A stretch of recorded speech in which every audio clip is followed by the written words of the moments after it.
ہمارے پیارے نبی علیہ صلاۃ والسلام کی نہ تو کوئی حقیقی بہن ہے اور نہ ہی کوئی حقیقی بھائی ہے، لیکن جب پیارے نبی علیہ صلاۃ والسلام کو حضرت حلیمہ سعدیہ رضی اللہ تعالی عنہا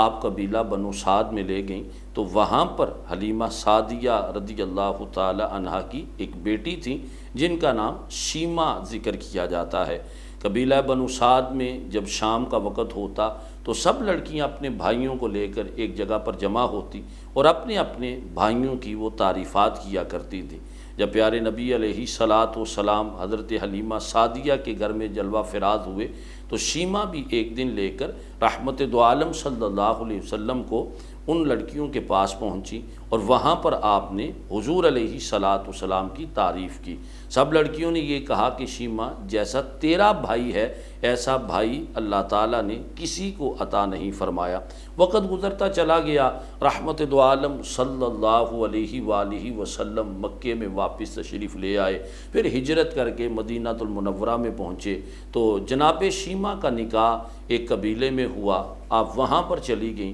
اب بعد میں یہ ہوا کہ مسلمانوں کا مقابلہ اس قبیلے کے لوگوں سے ہوا، یہاں تک کہ ان کے کافی لوگوں کو حضور علیہ صلاۃ والسلام کے صحابہ نے انہیں قیدی بنا لیا۔ تو اب وہ جو قبیلے کے لوگ تھے انہوں نے وہاں کے رہنے والوں سے کچھ مالی معاونت چاہی اور کچھ فنڈ ریزنگ کی کہ تاکہ ہم اپنے قیدیوں کو چھڑا سکیں۔ یہ لوگ چلتے چلتے حضرت شیمہ کے گھر پہنچے، انہوں نے جب پوچھا کیا وجہ ہے، کس وجہ سے تم یہ رقم اکٹھی کر رہے ہو، تو انہوں نے جب سارا معاملہ بتایا اور اس میں رحمت دو عالم صلی اللہ علیہ وآلہ وسلم کا ذکر بھی کیا تو حضرت شیمہ نے فوراً کہا کہ اب تمہیں رقم اکٹھی کرنے کی ضرورت نہیں، مجھے وہاں پر لے جاؤ، میں بغیر رقم دیے تمہارے قیدیوں کو چھڑا کر لاؤں گی۔ چنانچہ حضرت شیمہ چلتی چلتی رحمت دو عالم صلی اللہ علیہ وسلم جہاں پر اپنے صحابہ کے ساتھ آپ خیمہ زن تھے اور صحابہ وہاں پر تلواروں کے ذریعے رحمت دو عالم صلی اللہ علیہ وسلم کی حفاظت کے لیے کھڑے تھے،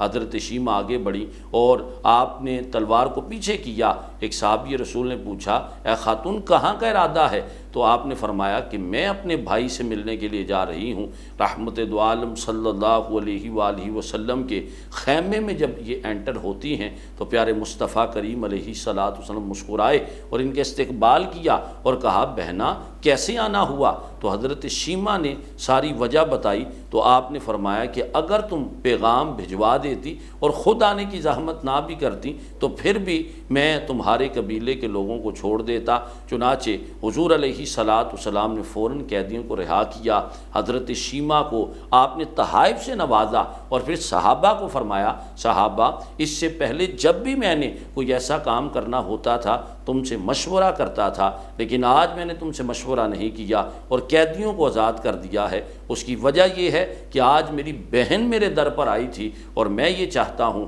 کہ جب بہن کسی بھائی کے پاس پہنچے تو وہ اس کی بات کو ٹالے نہ موڑے نہ، لہذا میں نے اپنی بہن شیمہ کے کہنے پر اس کے قبیلے کے تمام افراد کو اور تمام لوگوں کو آزاد کر دیا۔ اس سے یہ پتہ چلتا ہے کہ جو بھائی ہے اس کو چاہیے کہ اپنی بہنوں پر شفقت کرے اور جس قدر اسے ہو سکے تعاون کرے، یقیناً اس سے رب رسول کی رضا حاصل ہوگی۔ اللہ تعالی ہم سب کو اپنی بہنوں کے ساتھ شفقت اور پیار محبت کرنے کی توفیق عطا فرمائے، ان کا حق ان تک پہنچانے کی توفیق عطا فرمائے، آمین بجاہ نبی الامین صلی اللہ علیہ وسلم۔